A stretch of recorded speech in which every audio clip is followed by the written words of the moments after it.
Le moyen le plus sûr de rater complètement une prise de parole, c'est pas d'oublier son texte. Non, clairement pas. Ce n'est pas non plus de bafouiller ou même de trembler derrière son pupitre. Le moyen le plus absolu de se cracher face à un auditoire, C'est de vouloir avoir l'air intelligent. mais exactement, c'est ce besoin viscéral de paraître intelligent. Bonjour et bienvenue pour cette nouvelle immersion. Aujourd'hui, on s'attaque à un sujet qui donne des sueurs froides à pas mal de monde, la prise de parole en public. Ouais, que ce soit pour une grosse réunion, la défense d'un projet ou même un mariage, hein. C'est ça. Et pour décortiquer ça, on plonge dans un manuel vraiment fascinant écrit par Patrick Jussot, qui s'appelle tout simplement Écrire un discours. Et le but de notre émission du jour, c'est d'extraire la substantifique moelle de ce livre, de comprendre comment on structure sa pensée pour captiver une salle. Parce qu'on va le voir, ce n'est pas du tout un recueil de conseils un peu tiède sur comment bien respirer par le ventre ou regarder le fond de la salle. Non, là, on est dans la mécanique de la persuasion. C'est de l'ingénierie pure et dure. Absolument, c'est un artisanat. Et pour poser un peu les bases, j'aime bien cette analogie. Un discours, c'est un peu comme l'organisation d'un dîner officiel. Il y a un protocole, il y a une certaine lumière, une musique de fond à respecter pour que les invités se sentent à leur place et passent un moment mémorable. C'est une excellente image parce que justement, la première étape, avant même d'écrire le tout premier mot du discours, c'est de trouver la bonne musique, le ton juste. Et c'est là qu'on retombe sur notre fameuse crash, le fait de vouloir avoir l'air intelligent. Pourquoi tant de gens tombent dans ce piège et adoptent une posture ultra sérieuse, presque glaciale, dès qu'ils montent sur une estrade ? C'est un réflexe de protection en fait. Cette envie désespérée de correspondre à ce qu'on imagine être la posture d'un orateur sérieux, ça crée instantanément une distance énorme avec la salle. L'humain disparaît, quoi. Totalement. Il disparaît derrière une armure de mots pompeux et l'attention du public s'évapore en, 30 secondes chrono. L'auteur illustre ça avec une anecdote savoureuse tirée du film Amadeus de Milos Forman. Ah oui, avec Mozart. Voilà. On y voit un Mozart bouillonnant d'énergie qui s'énerve contre les chanteurs d'opéra de son époque. Et il leur reproche, avec une expression très crue, je cite, de chier du marbre. L'image est hyper violente, mais tellement parlante. Et oui. Ce qu'il dénonce, c'est cette solennité écrasante artificielle. Beaucoup de gens pensent que c'est le seul moyen de gagner le respect. Sauf que le cerveau de ceux qui écoutent détecte ça tout de suite comme étant faux.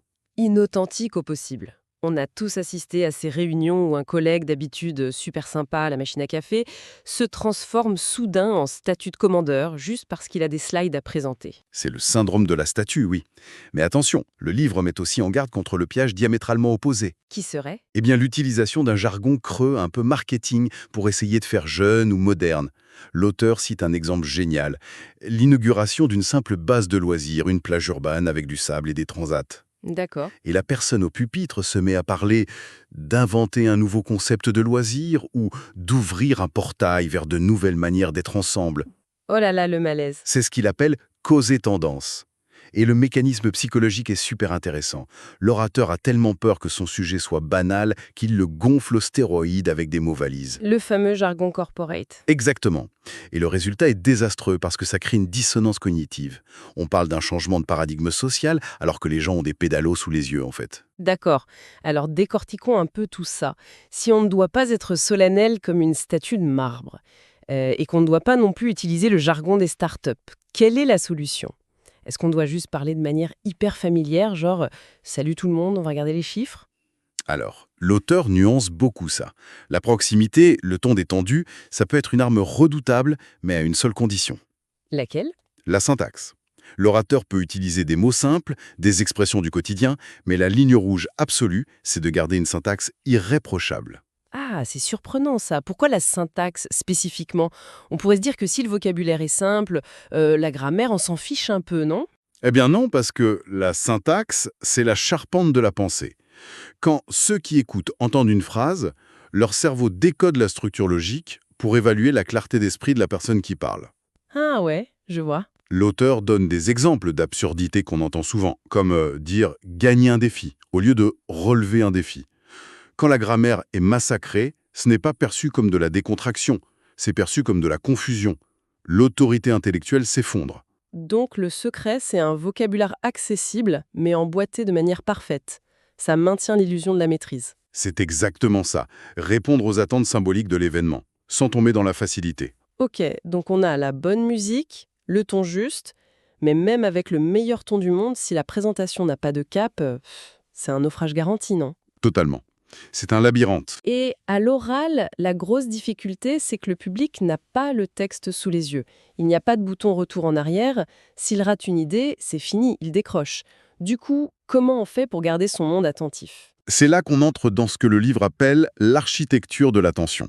Et pour ça, Patrick Jussot s'appuie sur une technologie qui a plus de 2000 ans, la rhétorique antique. Rien que ça?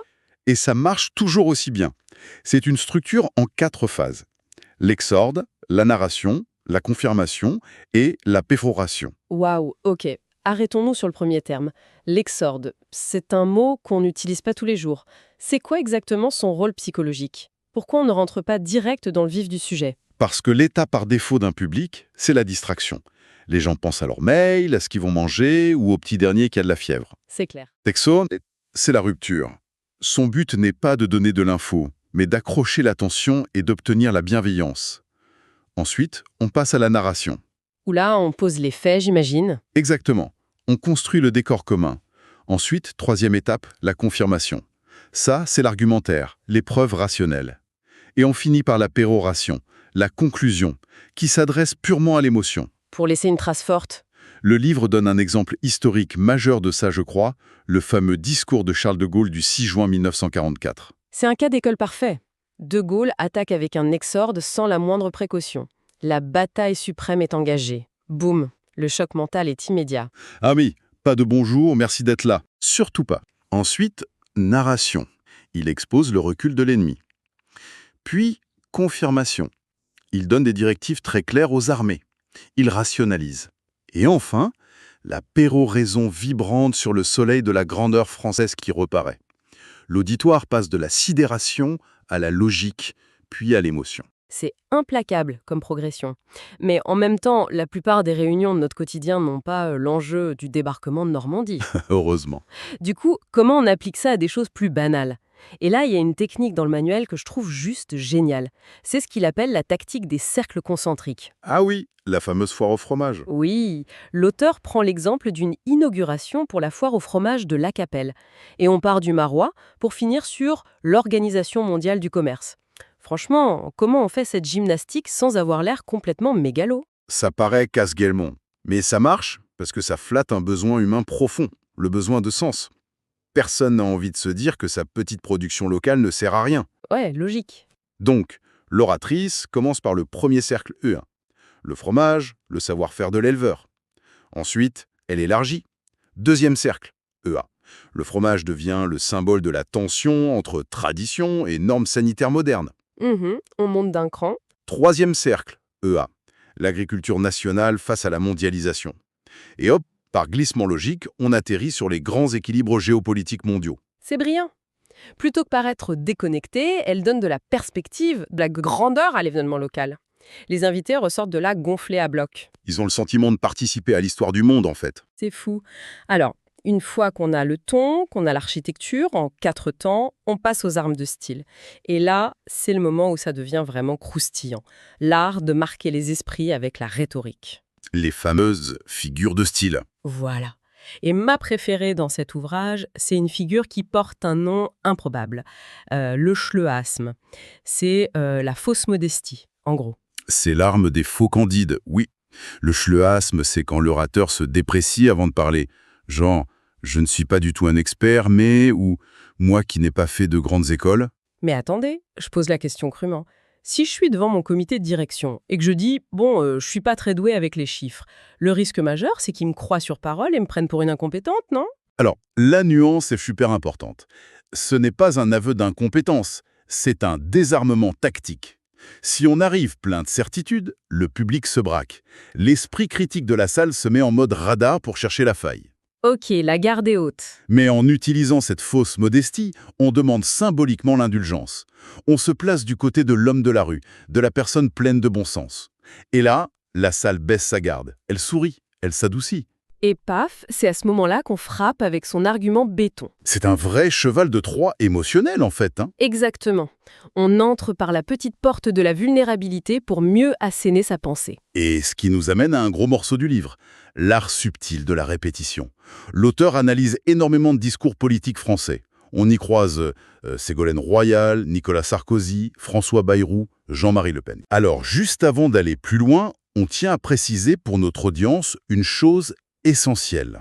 Le livre utilise ces exemples politiques, mais avec une stricte neutralité. Oui, il faut bien le souligner. On ne valide aucune idéologie ici. Voilà, ces exemples sont analysés uniquement comme des cas d'études mécaniques. L'auteur fait vraiment le travail d'un horloger qui démonte un mécanisme sans se soucier de qui porte la montre. C'est de la mécanique pure. Et dans cette mécanique, l'outil roi, c'est l'anaphore, la répétition d'un mot en début de phrase. Et l'auteur insiste sur l'anaphore ternaire, la répétition par 3. Pourquoi le chiffre 3 est-il si magique? Ça repose vraiment sur notre cerveau et la reconnaissance des motifs.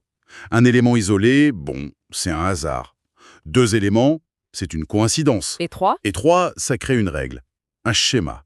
Quand un politique martèle « je refuse la fatalité qui », « je refuse la fatalité qui », « je refuse la fatalité qui », il crée une tension musicale. Le rythme ternaire donne une illusion d'exhaustivité et de vérité absolue. La forme prend le pas sur le fond. L'auditoire est hypnotisé par le rythme.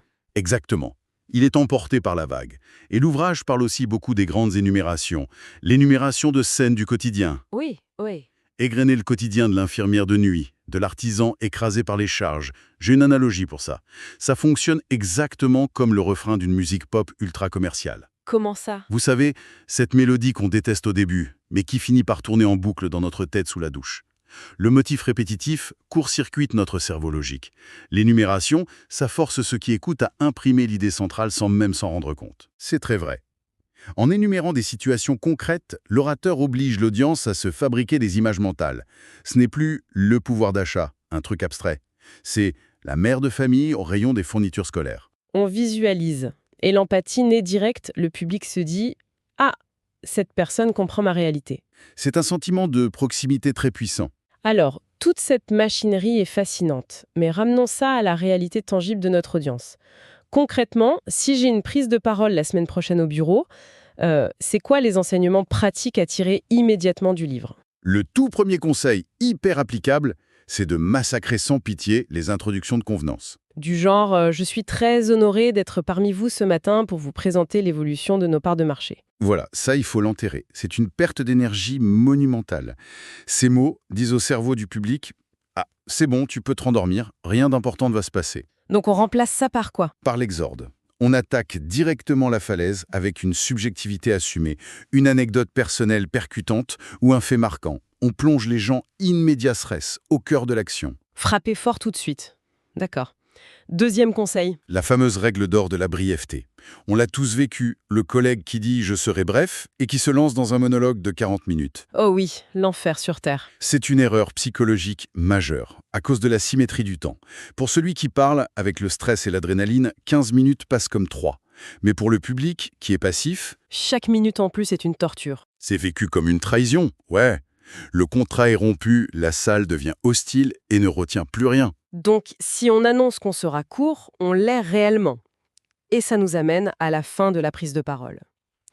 Souvent, la pire conclusion, c'est un truc du genre bon bah voilà, j'ai fait le tour, merci de m'avoir écouté, avec la voix qui baisse. Le fameux soufflet qui retombe. C'est ça. Or, le livre insiste sur la closure, la toute dernière phrase. Pourquoi elle est si cruciale? À cause du biais de récence, la mémoire humaine retient toujours en priorité la dernière information reçue. La closure, c'est l'ultime mélodie, la vibration avec laquelle le public va repartir chez lui. L'exemple ultime de ça, c'est Steve Jobs à Stanford, non? C'est le cas iconique, oui. Il raconte ses échecs, la mort, et au moment de quitter la scène, au lieu de faire des remerciements tièdes, il lâche cette phrase tirée d'un vieux magazine dérivé « Stay hungry, stay foolish ». Soyez insatiables, soyez fous. Waouh! Ces quelques mots ramassent toute l'émotion du discours. Ça laisse la salle dans un état de grâce absolue. C'est magnifique. Ce que ce manuel réconfortant nous prouve au final, c'est que l'élocution, ce n'est pas un don magique. C'est pas réservé à quelques élus tombés dans la marmite de la rhétorique à la naissance. C'est une discipline précise. Tout à fait. Avec des codes, des structures qu'on peut tous s'approprier. Et ça donne vraiment envie de se plonger dans la lecture complète du livre pour décortiquer tous ces discours de référence. Mais avant de se quitter, le manuel mentionne une idée provocante à la toute fin, tirée des conseils d'un grand avocat, je crois. Oui, et c'est une réflexion assez poétique pour conclure. Cet avocat dit que le moment le plus puissant d'un discours n'est peut-être pas fait de mots grandiloquents ou de techniques parfaites. C'est fait de quoi alors? Du silence. Le silence suspendu qui précède l'improvisation. La véritable maîtrise, au fond, c'est quand la technique devient totalement invisible et qu'elle laisse toute la place à l'humanité de l'orateur. C'est une image superbe à garder en tête. La maîtrise du silence pour laisser respirer son humanité. Merci infiniment de nous avoir accompagnés pour décortiquer cette belle mécanique. C'était un vrai plaisir, merci à vous. À ceux qui nous écoutent, on vous souhaite de brillantes et vibrantes prises de parole. À très bientôt pour une nouvelle immersion.